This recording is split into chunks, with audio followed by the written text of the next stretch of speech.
Bonjour à tous, c'est Claire des Lucasfilles et même en vacances, j'ai tout de même encore fait le plein de dramas asiatiques. Donc comme chaque mois, je vais vous dévoiler mes tops, mes flops, mais pourquoi pas, et en fin d'épisode, les lignées d'or des personnages et acteurs et la scène du mois. Bon, sinon c'est parti pour un mois bien chargé et très hétéroclite. Dreaming Back to the Qing Dynasty. La série a eu les mérites de me réconcilier avec l'épouvantable look de la dynastie Qing, c'est-à-dire la coiffure 4 fêles à l'envers. Enfin réconcilier, faut pas pousser tout de même. Mais j'ai tellement aimé la série que j'ai finalement lâché l'affaire et me suis laissé porter par cette histoire. Alors certes, voilà, fallait-il leur raser le crâne, on n'en sortira pas à tous ces beaux gosses, mais les costumes sont superbes, ainsi que les décors et le thème principal de la série qui est une chanson sublime. On est vraiment dans les coulisses de la cité interdite, hein. C'est un vrai bonheur à regarder. On est encore sur une énième version de Voyage dans le temps à la Moon Lovers / Scarlet Heart, sauf que là, ce n'est pas par accident que la jeune fille moderne se retrouve plongée dans la pire période capillaire de l'histoire chinoise. C'est son choix, ma bonne dame. Et là, il y a en effet de quoi s'arracher les cheveux. Alors qu'elle est sur le point de faire une brillante carrière en tant qu'architecte, v'là-t-il pas que notre gentille héroïne voit débouler chez elle par le truchement d'une lanterne magique un beau gosse prince rasé d'il y a 300 ans. Bon, j'ai essayé de m'acheter une lanterne, ça n'a pas marché. Hein. Comme leur amour est impossible, merci la physique quantique, notre donzelle se dit que ce serait merveilleux de foutre en l'air une émancipation féminine et une carrière durement acquise pour plonger dans les joies toutes relatives d'une vie à la con à la cour des Qing au XVIIIe siècle. Mais l'amour, monsieur dame. Avec ce postulat de la loose, tu sais que c'est mal barré pour la fille. Et de fait, notre gentille héroïne va prendre cher, parce que tout le monde veut sa peau pendant toute la série. Et le scénario aussi, car on aura droit à pas mal d'invraisemblances assez criantes tout de même, en dehors du fait qu'il y a un voyage dans le temps, je vous passe ça, mais notamment le fait que la fille a l'air de devoir oublier qu'elle venait d'une époque moderne, s'adapte vraiment très très bien à la vie au XVIIIe siècle. Et puis, il y a bizarrement un personnage féminin qui est la méchante de service, qui apparemment en pleine période misogyne a l'air de pouvoir se balader sans aucun problème à droite à gauche et donner son opinion. Donc là, il y avait une petite inconsistance qui m'a un petit peu choquée. Cela mis à part, c'est une excellente série. Le couple principal est à un niveau de choupinerie, mes amis. Je pense qu'il faut créer une échelle spécialement pour définir ce que c'est qu'un couple choupi, parce qu'ils sont tellement justes, tellement adorables dès leur première rencontre, et ça ne va jamais s'arrêter de A à Z. Alors par contre, comme ils assurent à fond sur la choupitude, c'est 0 pour le sexy. Là, vous allez rester sur votre faim. Au niveau des bisous et de leur vie personnelle, ils sont mignons, mais voilà, ça manque un petit peu de sel. Heureusement, mes amis, rassurez-vous, il y a le 14e prince, qui est le personnage le plus intrigant de la série, plein de nuances et de subtilités, qui est fascinant à regarder dans son moment villainous crush. Ça, Aurélie, faut que tu vois la scène de la morsure à BO, parce que ça, chef kiss, je vous recommande. Et dans sa relation également codépendante dysfonctionnelle avec la saloperie bitch de service, alors qui est juste, mais alors une horreur, mais alors du début jusqu'à la fin. Alors, perso quand même, j'ai beaucoup regretter que le villainous crush ne soit pas plus développé. Mais je comprends la raison. C'est parce qu'on a un vrai personnage et pas une caricature de vilain qui se tripote la moustache. Il va se développer donc le personnage et il a des valeurs. Sa valeur c'est si c'est pas à moi, je le prendrai pas. Résultat, vu que la gentille fifi veut pas de lui, notre 14e prince, il va passer à autre chose. Un autre point fort de la série, c'est la question du droit à la rédemption et au pardon. Et là, je dois dire que la série est très très audacieuse et risque donc de diviser les spectateurs et d'en laisser certains insatisfaits. Moi, ça n'a pas été le cas, mais je comprends que ça puisse énerver. Même si, je vous avoue, j'avais une fanfic en tête en regardant, parce que 14e prince, franchement...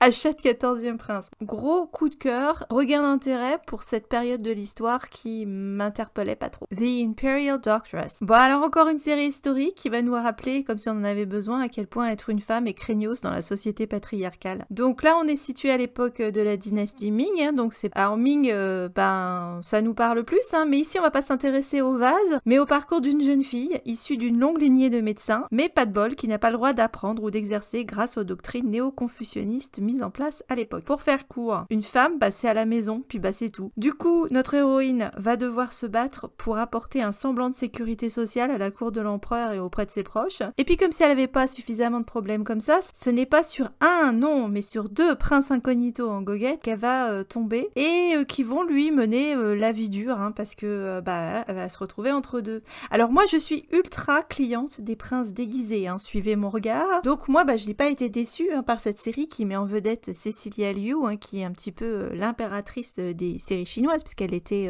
la star de Scarlet Heart et de The Sound of the Desert, qui sont 2 grands classiques à avoir vus. Et puis on a également Wallace Rouault, notre copain Bite the Roi. Comme dans tous ces dramas que j'ai pu voir, Cecilia Liu a le chic pour se tromper de béguin, et puis elle va donc miser sur le mauvais canasson, hein, parce que alors qu'il y a sous son nez l'empereur, alias Wallace Rouault, qui va se languir d'amour pour elle dans toute la série, elle choisit l'autre, et puis c'est pas ce qu'elle a fait de mieux. Donc autant j'ai détesté Bite the Roi, autant l'empereur est ici formidable, et l'histoire d'amour, elle est très belle, elle est magnifique. On a un perso masculin qui défend, respecte et soutient l'héroïne dans tous ses projets et ses batailles. Donc c'est un très beau personnage masculin, et une très belle relation qui se crée à travers les années entre les 2 personnages. Mention spéciale à l'avertissement en début d'épisode qui rappelle de ne pas tester à la maison la bonne médecine de l'époque, hein. Donc vous oubliez le vaccin contre la rage à base de cerveau de chien, et puis les pilules à base de caca de moineau ou des pipis en tout genre.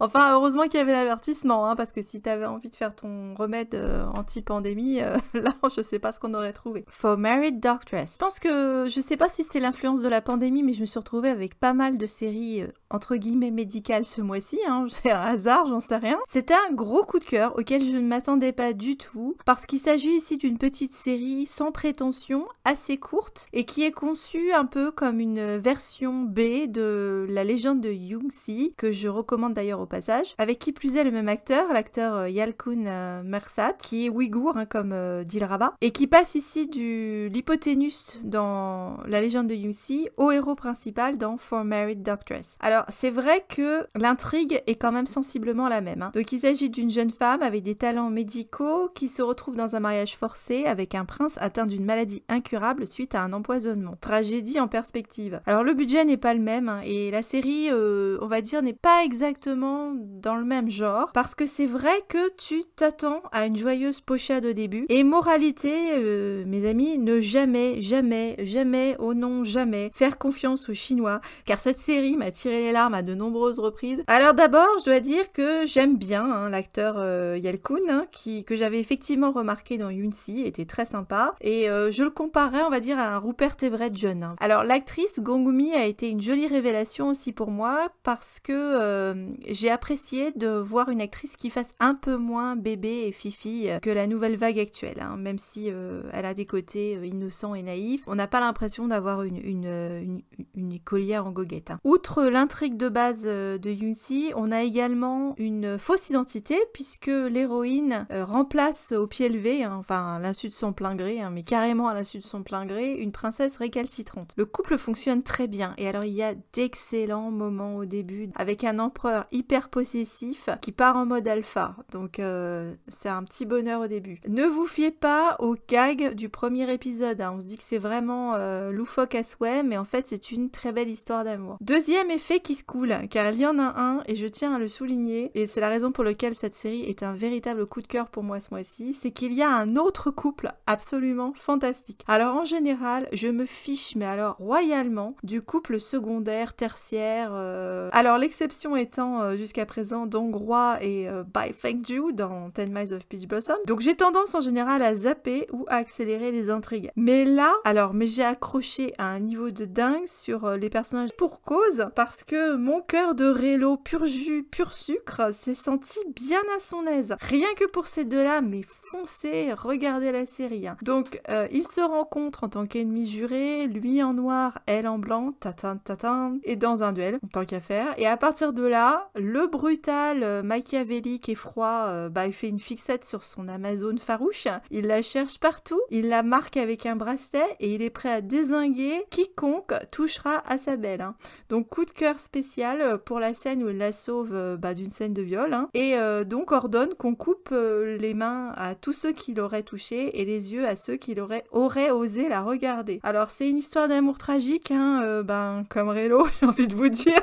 Donc voilà, mais pour tous les fans du Villainous Crush, de Relo, de la rédemption, adoré ce couple. Et la série est très bien, donc coup de cœur. Ils auraient pu faire plus court. Alors Legend of Fuyao. Si vous avez aimé voir Yang Mi en reine des renards dans 10 Miles, alors vous allez adorer la voir, botter les culs dans Legend of Fuyao, où elle est plus badass que jamais. Le pitch n'a rien de révolutionnaire, on a l'héroïne avec l'identité trouble qui s'avère être une bombe à retardement, car prédestinée à devenir un démon et semer la mort et la destruction. Merci les gars, on a bien compris, les femmes foutent la merde. Donc ça commence comme Harry Potter et la coupe de feu, avec un tournoi d'un poudlard chinois où notre Fuyao Potter, une esclave avec des rêves plein la tête, se retrouve comme par hasard obligée de participer à l'insu de son plein gré. Au passage, elle rencontre Woody, un garçon plein de secrets qui pratique l'usurpation d'identité, mais surtout, et on l'en remercie, les combats au corps à corps dans la flotte. On sent d'ailleurs que Princess Agents avait bien marqué les esprits parce qu'on a droit à une version XXL méga best-of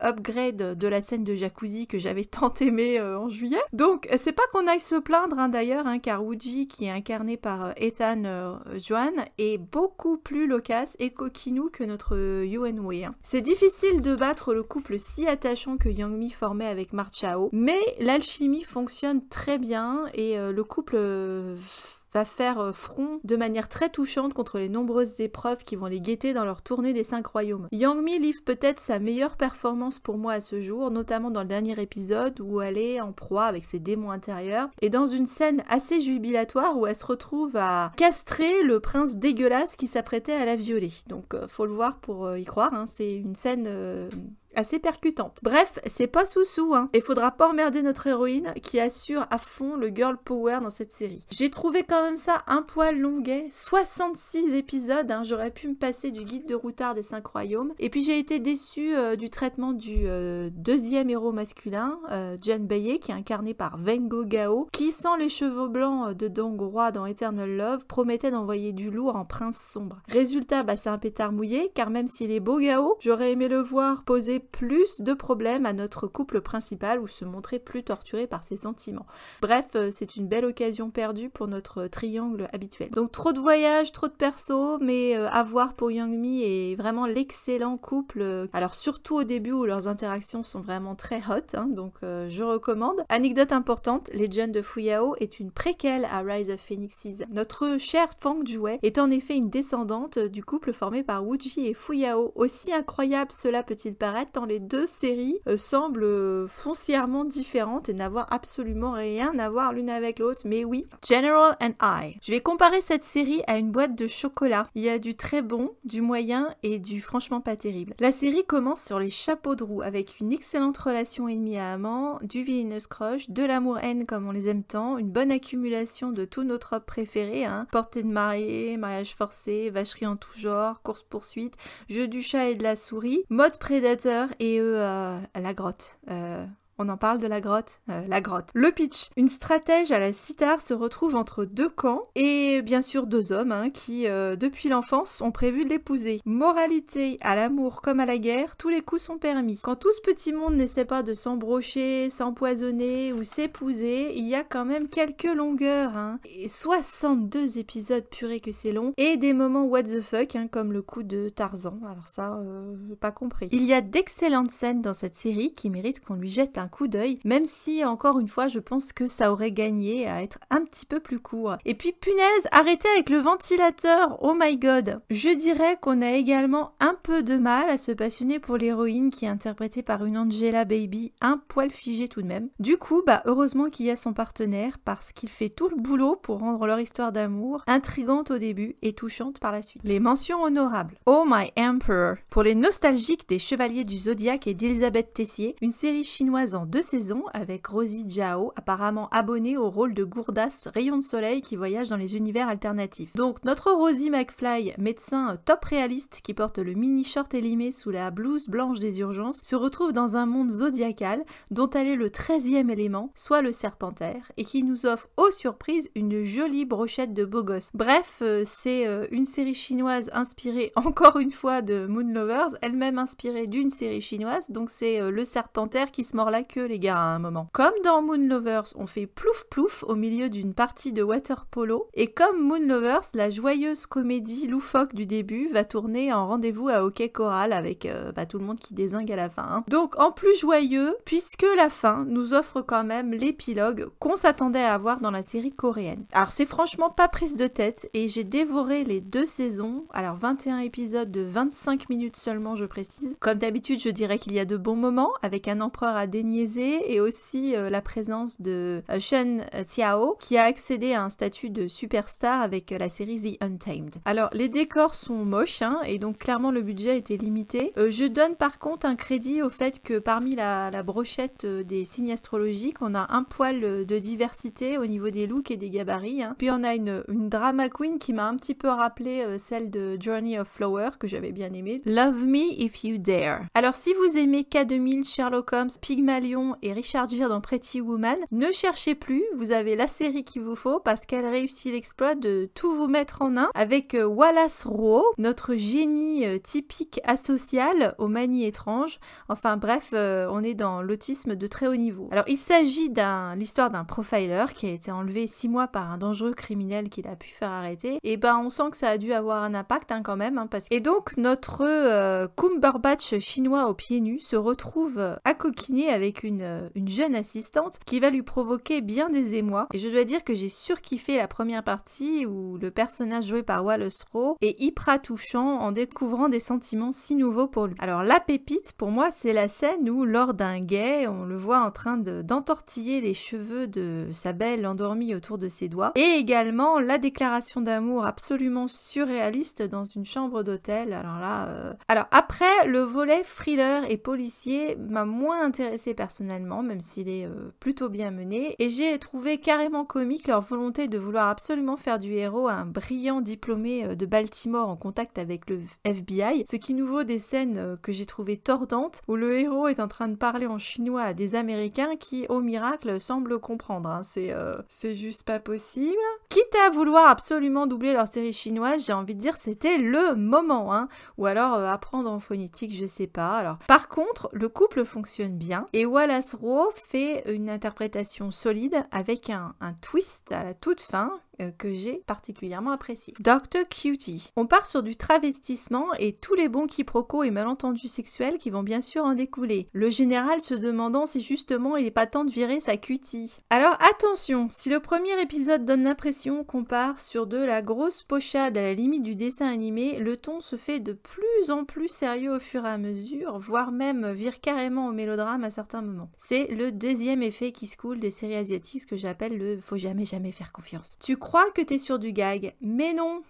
Tu n'es pas à l'abri de la tragédie. Notre héroïne, Jao, commet le double crime de se travestir en homme et d'avoir fait des études de médecine pour se retrouver dans le manoir où sa famille, alors employée, s'est fait tuer dans son enfance. Son but, trouver qui est derrière l'assassinat de ses parents. Assignée comme médecin personnel du général Li Hang, elle va lui causer bien des émois et des sueurs froides, hein, à notre général qui est le héros typique froid et distant qui cache une âme sensible et un passé torturé. Il rêve, lui, de retrouver la petite fille qui n'a pas su protéger dans son enfance et envers laquelle il se sent une dette qui le ronge et l'a rendu insomniaque. C'est sans savoir, au gag, que c'est la fille juste à côté de lui qui est en garçon. La relation entre les deux frères est un des points forts de la série, parce que bien que frères et ennemis, la mère de l'un a tué celle de l'autre, et tous deux vont tomber amoureux de la même femme, ils ont une très belle relation et d'excellentes scènes ensemble. Et si le général met très longtemps à percer l'identité de son médecin troublant, au moins l'autre calcule tout de suite que c'est une fille, ce qui est rassurant car nous on n'y croit jamais une seconde. Par contre, je souligne un disconnect entre cette histoire de vengeance où d'ailleurs l'héroïne ne va pas hésiter à tuer, je vous en rassure, on s'en remet très bien, hein, celui qu'elle croit coupable,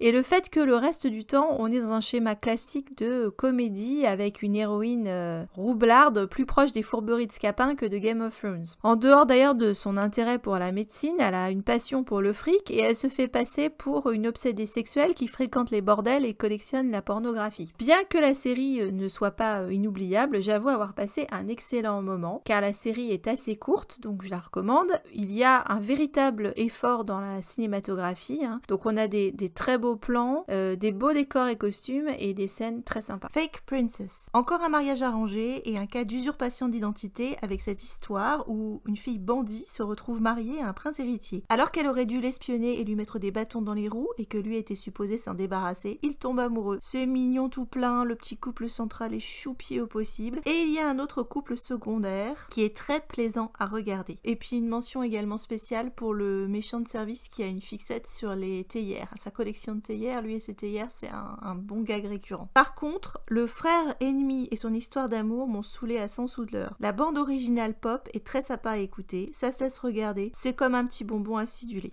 La série que j'ai adoré détester. Full House. Cette série coréenne disponible sur Netflix est considérée comme un classique et m'avait été signalée par Aurélie. Alors le titre m'avait fait peur car en VO c'est la fête à la maison. Si je n'ai heureusement pas retrouvé toute la famille Tanner, par contre j'avais l'impression d'avoir des flashs des plus belles années d'AB Productions. Que ce soit au niveau du script qui tiendrait sur un post-it, de la mise en scène, de la qualité des images, on croirait que c'est filmé avec le caméscope de tonton, et des décors, voilà. Mais le pire ça reste tout de même les costumes qui m'ont donné des sueurs froides ou alors carrément fait mourir de rire. Quand en plus tu sais que l'un des personnages est styliste, ouille. Pauvre reine, il a pris cher avec ses affreuses chemises. Ne parlons pas de la musique, enfin bref, c'est pas pour ça que vous viendrez. Le pitch, une jeune femme est envoyée dans un voyage bidon par ses bâtards d'amis d'enfance qui profitent de son absence pour vider son compte en banque et vendre sa maison. Heureux hasard, la bicoque est rachetée par une star de cinéma caractérielle avec laquelle elle va devoir cohabiter et elle va se choucrouter joyeusement sur 16 épisodes. Quiproquo, coup bas en tout genre. Je n'ai rien contre un trope amour-haine, vous pensez bien, hein. Et puis je n'ai rien non plus contre le fait que mes persos se balancent des noms d'oiseaux, mais j'ai perso shippé l'héroïne avec l'autre perso masculin tellement j'ai trouvé la relation des deux personnages principaux dysfonctionnelle et le type insupportable. Il faut donner tout le crédit à l'acteur pour faire passer le fait que l'on puisse tomber amoureuse d'un sale type pareil.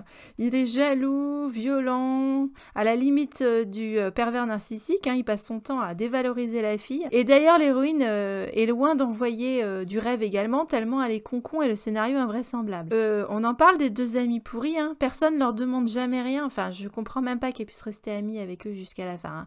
On se farcit tout de même 15 épisodes de misogynie pure où la fille doit se trouver cantonnée à la maison à faire la bouffe et le ménage. Alors certes, dans le dernier épisode, la balance est rétablie, mais c'est trop peu et trop tard. Et ça envoie bon nombre de messages que j'ai trouvé pour ma part assez toxiques.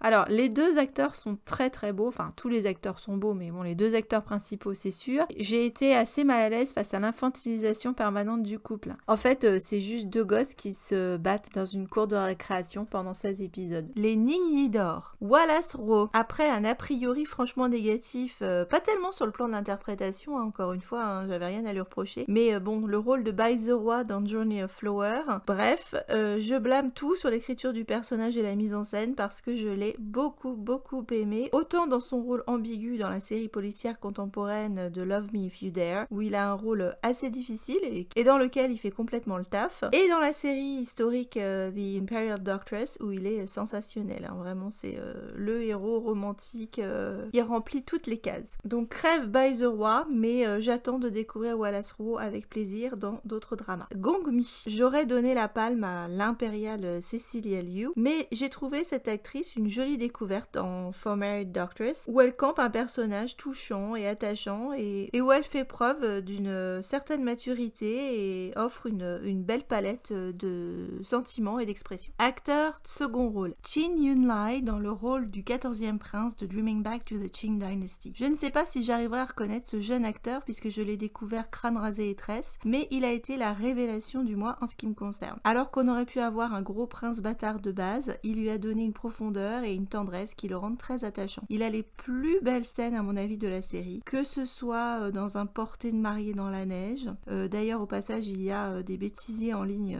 vu qu'apparemment ça a été toute une galère à faire pour lui, hein. C'est pas si facile que ça de porter les filles, résultat. Un jeu d'échecs avec sa saloperie d'épouse, la scène de la morsure. Il est tout à tour, ténébreux, romantique, cruel et touchant. Bref, un anti-héros comme on les aime. Et comme c'est pas du Star Wars, et c'est pas du gâchis. Actrice dans un second rôle, bah oui j'avais oublié de le faire la dernière fois, alors faudrait pas que j'oublie les filles non plus. Alors là, ce serait Wang Yitian pour le très beau personnage de Nong Ying, la garde du corps de Fake Princess. Un petit bout de femme courageuse et loyale à laquelle Yang Yitian donne une vraie sensibilité. La scène du mois. Dur de choisir ce mois-ci. Il y a la kitschissime scène de la grotte dans General and I, le striptease aérien de Legend of Fu Yao, la scène de morsure du 14e prince dans Dreaming Back et toutes les scènes rélo avec le couple bis dans For Married Doctoress. Je vais vous décevoir, hein, c'est pas une scène de cul que j'ai choisie ce mois-ci, mais c'est le romantisme avec un grand R que je vais mettre en lumière avec la scène de la neige entre Cecilia Liu et Wallace Rowe dans The Imperial Doctoress. Alors c'est une scène qui fonctionne en diptyque, hein, puisqu'il y a deux scènes qui se font écho. Tout d'abord une scène qui représente la jeunesse et l'innocence, où l'empereur connaît vraiment le bonheur pour la première fois, avec des virevoltes dans la neige qui permettent de tracer tout un joli poème, des feux d'artifice, un petit pique-nique improvisé, enfin bref, on est dans un niveau de romantisme qui n'épargne aucun cliché, mais ce qui rend cette scène particulièrement touchante, c'est celle qui lui fait écho justement plus tard, la scène de la maturité, puisque le long poème qui avait été tracé dans la jeunesse ne devient plus qu'un seul mot tracé par l'empereur qui est mon amour. Enfin bref, c'est très beau. Ça incarne le passage du temps, mais surtout la dévotion sans faille du personnage de l'empereur qui peu à peu va vers le dépouillement pour ne garder que la force du sentiment qu'il éprouve pour l'héroïne et qui sera véritablement la lumière et la raison d'être de toute son existence. C'est tout pour ce mois-ci, je vous souhaite une excellente reprise et se retrouve le mois prochain pour une nouvelle playlist. À très bientôt et bon binge watch.